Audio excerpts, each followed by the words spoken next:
এখনো রক্তের দাগ শুকায়নি, আর কত রক্ত লাগবে, আর কত জীবন চাও, এখনো বদলাবে না, এখনো ক্ষমতা চাও। 52, 62, 71 যেমন ছিল, 72 থেকে 75 কিন্তু ছিল। দুর্ভিক্ষে মানুষের বমি খাওয়া দেখনি? তোমরা তো প্রবীণ, রফিক আজাদের ভাত চাওয়ার আকুতি শোনোনি? চলুন নতুন মানবিক দুনিয়া গড়ি, মানুষের পাশে মানুষ গড়বার কারিগরকে আনি। মেলায় যারা আমাদের সঙ্গে যুক্ত আছেন, বঙ্গনিউজ বিডিসি চ্যানেল থেকে আপনাদের সবাইকে স্বাগত জানাচ্ছি। আমি প্রফেসর লুৎফর রহমান জয়। আলো নাকি অন্ধকার আবার অন্ধকার, এমন একটি কাব্যগ্রন্থ নিয়ে আমি বসেছি, যার লেখক আমার পাশে বসেছেন মুশফিক আলম। আপনাকে স্বাগত জানাচ্ছি আমাদের চ্যানেলে। ধন্যবাদ। আপনি একজন শিক্ষক। আলো নাকি আবার অন্ধকার, এই কাব্যগ্রন্থের উপজীব্য বিষয় কি? কাব্যগ্রন্থটা হচ্ছে, আমরা বাংলাদেশের নাগরিক, বাংলাদেশ আমাদের সোনার মাতৃভূমি, কিন্তু এই বাংলাদেশের জন্য আমরা রক্ত দিয়েছি 1947 সালে। আমরা মনে করেছিলাম যে আলোর জন্য আমরা রক্ত দিচ্ছি, আমরা মনে হয় আলো পাবো। আচ্ছা, কিন্তু 47-এর পরে আমরা সে আলোটা পাই না, সেটা অন্ধকারে ডুবে গেছে।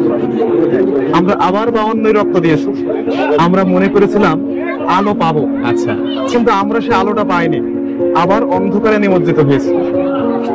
আমরা আবার 62-তে রক্ত দিলাম, 66-তে রক্ত দিলাম, 71-এ রক্ত দিলাম, কিন্তু বারবার আলোর জন্য আমাদের তাজা প্রাণ, জীবন, আমাদের মা বোন কত লাঞ্ছিত, ধর্ষিত হয়েছে, কিন্তু আলো আমরা পাই নাই, বারবার অন্ধকারে নিমজ্জিত হয়েছে। আর এই আলো অন্ধকারে নিমজ্জিত হওয়ার পেছনে কারা, কাদের নীতি? এটা তো গ্রাম থেকে উঠে আসে কোনো কৃষক কিংবা কোনো দিন মজুর করে নাই, কোনো নেতা। তাদের নীতি, তাদের ভণ্ডামি এবং তাদের ক্ষমতা, এই লোকগুলোর কারণেই বারবার আমরা অন্ধকারে নিমজ্জিত হয়েছি। আবার এরাই আমাদের স্বপ্ন দেখায়, কিন্তু এদের এই স্বপ্ন আমরা আর কতদিন দেখব? 24-এ আমরা আবার রক্ত দিলাম একটা আলোর আশায়, কিন্তু সেই আলোকে আমরা আবার পাবো নাকি আবার আমরা সেই অতীতের মতো অন্ধকারে নিমজ্জিত হবে? এত ইতিবৃত্ত এখানে আছে। চাঁদ এই ইতিবৃত্ত নিয়েই এই কাব্যগ্রন্থটা লেখা। বেশ। আপনার সন্তানের প্রাথমিক ও মাধ্যমিক সুশিক্ষা নিয়ে ভাবছেন? তাহলে আসুন শতভাগ জিপিএ 5 প্রাপ্ত রেকর্ডের south Asian scholars school and কলেজে। আপনার সন্তানের ভবিষ্যৎ সুশিক্ষার দায়িত্ব নিচ্ছে আমাদের স্কুল। প্লে গ্রুপ থেকে ক্লাস 10-এ ইংলিশ ভার্সনে ভর্তি চলছে। আচ্ছা, এর আগে আপনার আর কোনো গ্রন্থ আছে কি? জি আছে। এর আগে আমার একটা কাব্যগ্রন্থ আছে, কাব্যগ্রন্থটা হচ্ছে সনেট সংকলন। এইটা আমি 14 বছর বয়স তখন লিখছিলাম। এত ছোট বয়সে? জি, আমার মনে হয়, আমি ধারণা করি যে 14 বছর বয়সে মনে হয় কেউ সনেট কবিতা লেখেনি, বা লিখলেও গ্রন্থ আকারে প্রকাশ হয়নি। আচ্ছা আচ্ছা, দর্শক আমাদের সঙ্গে যারা যুক্ত আছেন, এবং আমরা মনে করি এই তরুণ লেখক আমরা এই জন্য বলবো। আচ্ছা, একটা প্রশ্ন আমরা নিয়ে আসি, যে কবে প্রথম আপনি লেখা শুরু করেছেন? আমি প্রথম লেখা শুরু করেছি 8 বছর বয়স থেকে। 8 বছর? এবং ওই সময় 9 বছর বয়সে আপনার ব্রাক থেকে গণকেন্দ্র নামে একটা আপনার পুস্তিকা বের করতো, ওখানে আমার লেখা প্রথম একটা কবিতা ছাপা হয়। এবং আমাদের এলাকায় একটা ফুলপুরি স্কুল ছিল, ওই স্কুলে আমার লেখা প্রথম কবিতা তাদের পাঠ্যিকায় অংশগ্রহণ করানো হয়। আচ্ছা আচ্ছা, ওকে।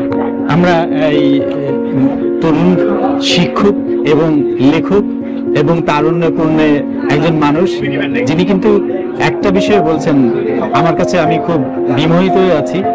তার দৃষ্টিভঙ্গিতে আলো নাকি বারবার আবার অন্ধকার আসছে আমাদের এই জাতিতে, এখান থেকে আমাদের মুক্তির উপায় কিন্তু তিনি বলার মধ্যে এসে গিয়েছে। সমস্যার চিহ্নিত হওয়ার কারণেই কিন্তু সমাধান আসে। আমাদের সেই আলো আর অন্ধকার না আসুক, সেই আশা ব্যক্ত করি। এবং আপনারই লেখা এই কাব্যগ্রন্থ থেকে একটি কবিতা শুনতে চাই, এবং আমরা অন্য লেখকের কাছে এই কবিতা শুনতে শুনতে চলে যেতে চাচ্ছি। ধন্যবাদ। আর কত রক্ত লাগবে, আর কত জীবন চাও, এখনো বদলাবে না, এখনো ক্ষমতা চাও। আবু সাইদ কিংবা মুগ্ধের কথা বলছি না, রিকশায় ঝুলে থাকা সেই লাশটার কথাও না, হসপিটালের সামনে পড়ে থাকা কোনো রিকশাওয়ালার কথাও বলছি না, সেই বিভৎস খুলে উড়ে যাওয়া লাশটার কথাও বলবো না। 2000 তাজা প্রাণের কথাও বলবো না। তোমাদের রাজনীতি, তোমাদের পেশা ওটা জনসেবা না, জনতার পকেট কেটে শোষণ করে স্বার্থ হাসিল করা। এখনো রক্তের দাগ শুকায়নি, আর কত রক্ত লাগবে? আর কত জীবন চাও? এখনো বদলাবে না? এখনো ক্ষমতা চাও? 52, 62, 71 যেমন ছিল, 72 থেকে 75 কিন্তু ছিল। দুর্ভিক্ষে মানুষের বমি খাওয়া দেখনি? তোমরা তো প্রবীণ। রফিক আজাদের ভাত চাওয়ার আকুতি শোনোনি? 27,000 মানুষের খুন আর লটতরাজ দেখনি? তোমরা তো প্রবীণ। মেজর জলিলের অপহরণ দেখনি? কারা করেছিল? প্রতিবেশীদের চেনো না? ওই 20 বৃক্ষ প্রতিবেশী আমরা চাই না, গোলামীর জিনজির চাই না। আমরা স্বাধীনতা চাই, আমাদের স্বাধীনতা চাই। তোমরা মিথ্যা বলো, লাশ নিয়ে রাজনীতি করো, ক্ষমতা চাও, লুটে পুটে খেতে চাও, তোমরা লেন্দুর দর্জি হতে চাও। আমরা চাই না। 90-এ ফিরে যাব না, 24-এ দেখেছি এই প্রজন্ম রক্ত দিতে শিখেছে। কাদা ছোড়া বাদ দাও, শিয়ালের চেতনা বাঙালি নেবে না। আর কত রক্ত লাগবে? আর কত জীবন চাও? এখনো বদলাবে না? এখনো ক্ষমতা চাও? বহু খুঁজেছি, এখানে ওখানে সেখানে, খুঁজে পাইনি। আমার 71 চুরি হয়েছে, আমার 90 চুরি হয়েছে, পরে দেখি ওটা প্রতিবেশীর ঘরে। কে দিয়েছে? তোমরা, আর কেউ না। 24-কেও চুরি করতে চাও? আর না, আর হবে না। মুখোশ খুলেছে প্রিয়, বাংলাদেশিরা চিনেছে তোমায়। আমরা বাংলাদেশি হয়ে বাঁচতে চাই, স্বাধীনতা ফেরত চাই। রক্তের সাথে বেইমানি করে না।